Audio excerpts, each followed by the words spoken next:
Next conversation. Tragedy was let loose in your state, southwestern Nigeria, when a stampede turned children's carnival into a calamity. The death toll of the stampede, which took place at the Bashan Islamic High School in Ibadan, has reached 32.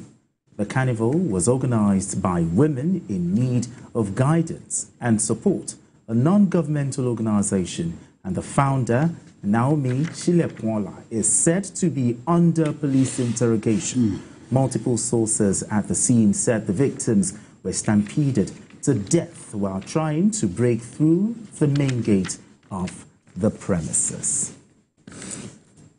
Such a tragedy, especially in the month of December, when people ought to be in a festive mood. Tunde Abaton, tell me, what are your thoughts on this? Well, I think this is not the first time we are experiencing this kind of thing. When it is not a football match that you are organizing, how can you throw out such kind of thing? Looking at the poverty level. Yes, if the intention of the organizer is to help the poor people, you must also help the poor people to help themselves. Because when you throw, in a season of hunger, when you throw the place open like this, you expect something like this will happen. But there are some people, their daily means of sustenance, just 1,000 naira means a lot to them. So when you not throw a whole place open, you don't put security in check, you don't do a lot of things, you expect that such a thing. Even ordinary football match, that people are going there not to collect money. People trample on each other, talk less of sharing foodstuff, Indomie, all these little things. So I think the organizers are to blame. They didn't do their own work well. They are much more, they concern more on the publicity they want to get from that thing than on the security. You think it's the publicity, not the intention to help people? Yes. You can't just excuse. If you want to help people, you also have to put certain things in place. Look, some people are suffering. You cannot just say because you want to give people 1,000 naira or 5,000 naira, you now throw the place open. We have to learn from experiences of the past. Things like this have happened in the past before. Okay, look at those people who have been there about 7 years ago at Abuja Stadium, the National Immigration Service. Yeah, immigration service. You are conducting interviews. What are the customs when they want to sell auction rice? Auction rice. Exactly, yes. The way they trample up on them. I think whenever we want to do things like this, people should learn from experience. And like I said, they are much more interested in the fact that the crowd is coming. I'm yet to be convinced that they are no more interested in those people coming and the camera thinking that we are doing philanthropy than protecting those people. You cannot do that in a situation we have in Nigeria today. Where you won't be able to control. You won't be able to control it. There's poverty in the land. Do you share the same thought? Yes, poverty. Absolutely. I was in River State 2 years ago or so. It was a church that organized it. You remember? And people were trampled to death. So how much longer are we going to be allowing this to happen? If you want to do something like this, you must have enough people security to ensure crowd control. You must put ambulances in place. Because people will faint out of exhaustion and all that. There has to be medical facilities, mobile medical facilities put in place that will ensure that people suffering from exhaustion and all that, you can easily take care of them. But the crowd control is important. If you cannot get the crowd control right, things will go wrong. Things will go wrong. So how much longer are we going to allow this to happen? I learned that people came from communities even outside of Ibadan. Because the radio station, Agidigbo, is listening to across the length and breadth of the Southwest and even beyond. That his station was not part of the... A demand came out today to deny that his station was not part of the arrangement. But they used him as PR. But the announcement was through them. I'm not even blaming this radio station. But I'm saying that when people have, because it's a very popular medium, once people heard from the hinterland that this is going to happen and that there will be scholarship for children, scholarship will be given along with other bountiful gifts. Of course, they bombarded the place. And if you organize this kind of thing maybe 10, 15 years ago, the level of hunger now was not like that. So don't underrate the way people would descend on the area like paratroopers. These people are hungry. No one can deny that people are hungry at this time. Sure. I will not sit here and deny that I do not know that people are hungry. What will make me? What will make me not admit that? No, it's not going to happen. I will admit it that people are hungry at this time. So when you want to do a thing like this, try to learn from the experiences, the ugly experiences of the past. The one that happened in Rivers, we've not forgotten. The customs thing. The moment people heard that, oh, they are going to auction rice, this and that, what did we see? People lost their lives trying to get cheap rice. And then children, for any reason, we shouldn't let children die cheaply like this. Just like that. Because they are not to blame for the mess that we found ourselves. Sure. What is, how is what we are going through their fault? But even parents will push their children out. Some of them brought their children. But let me ask you. Parents these days, even at Owambes, you see what they do with food. Food, yes, they push their children for. They put their children food. They put in food in plastic bags. Some will collect food like 3-4 times.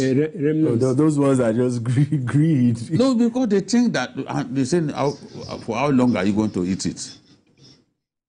Yeah, I heard that some mothers even brought more than 4 children. But let me ask you, with the best of intentions, when you want to do something, if you don't plan properly for it, it turns out.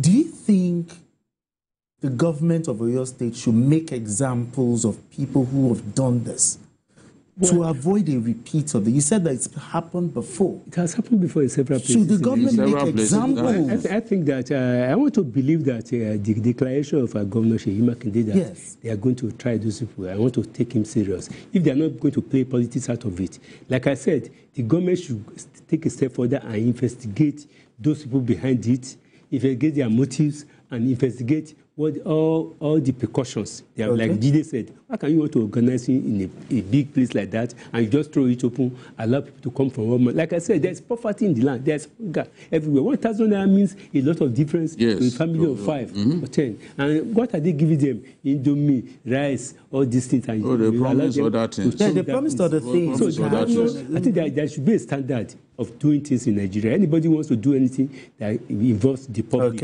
especially during this period we are in today, there should be government guidance, security in place. Okay, like a government permit first. Government permit and I think government has to even security.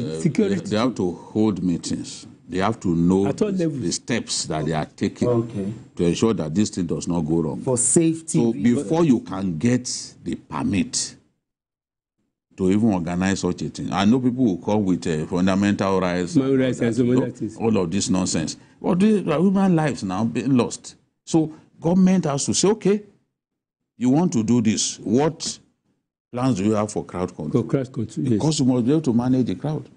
What plans do you have? How many soldiers do you have? How many policemen? Where do we come in? How do we assist?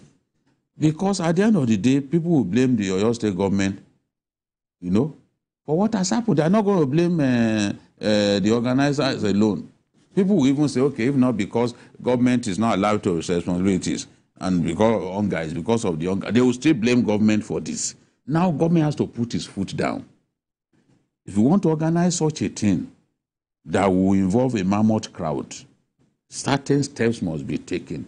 If you cannot guarantee that you can put all of those measures in place, they should not allow you to hold it. And if you try to do it, discourage those who want to help. Nobody is saying no. If you want to help, you also have to be sensible in helping.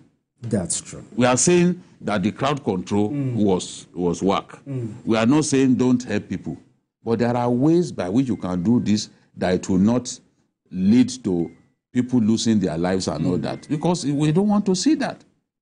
Look, for instance, now, even in churches and mosques, let's say today is Friday and tomorrow is Friday now. Okay. If they should announce in the mosque that by Sunday afternoon, they are going to bring certain things. If the population of the mosque or church is 200, I can bet it with you, in the next 48 hours, 2,000 people will go to such an event to worship. And when 2,000 should invade a place that normally takes 200, the number of ushers and all that they have cannot contain them. No, they'll be able to handle them. Contain a crowd, there will be crisis. Yes. If there's crisis, people will die. Some people will even fight each other. So the purpose of organizing, giving that thing out, is already defeated. Yes. The scripture says that even when you are helping your neighbor, you don't have to allow your left hand to know what your right hand is doing. People should be discreet in what they are doing and should follow normal channel, especially when it concerns the members of the public. At a season like this, when hunger is in the land, people should not just, like I said, I think they are much more interested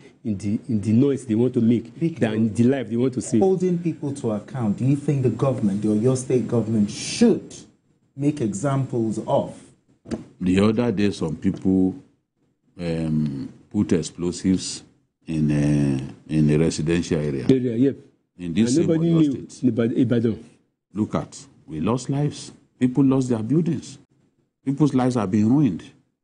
So by some of the actions of some individuals, if you cause lives to be lost, government has to take what you have done seriously.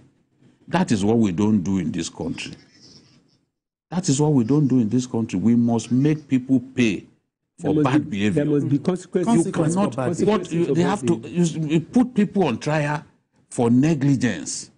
No matter the good intention. Yeah, if you do not take care of the crowd control. The good intention is defeated. You made so much noise so that so many people can come. Noise. Okay, when they've come now, you cannot handle the crowd. Them. And you didn't put anything in place to ensure that to bring the crowd under control. How many families are mourning in Oyo State? Yes. So what have you gained?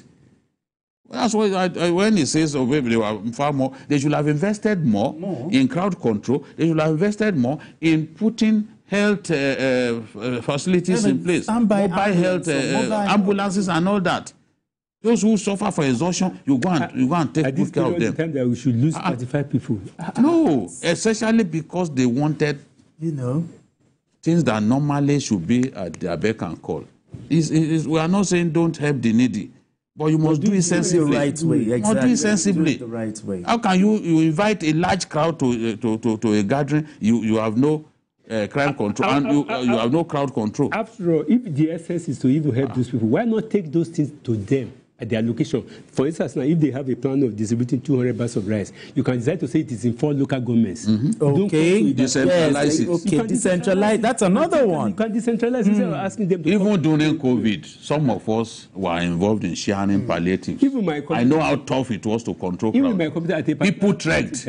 We decided to sample some people who are deliberately who are actually poor and give it to them instead of saying queue up and line up. Anyway, you know, people trekked from Okpailu to Akute to collect Okpailu. Yes, I imagine that's about Okpailu. That's about 20. And this place where Lagos has water works. Idu now. So the other one. There's another one. Adiyon. They trekked. You can imagine. There was a woman. She was almost exhausted, and she was getting to a place where we were distributing. She almost fainted. We had to quickly attend to her. All right, and you must have big people with muscles to control crowd. Exactly. All those bad boys in the area, we got them to control crowd. Not to talk of more than 5,000 children. All right, gentlemen. Wow. What a sad way to end the show, but thank you so much today.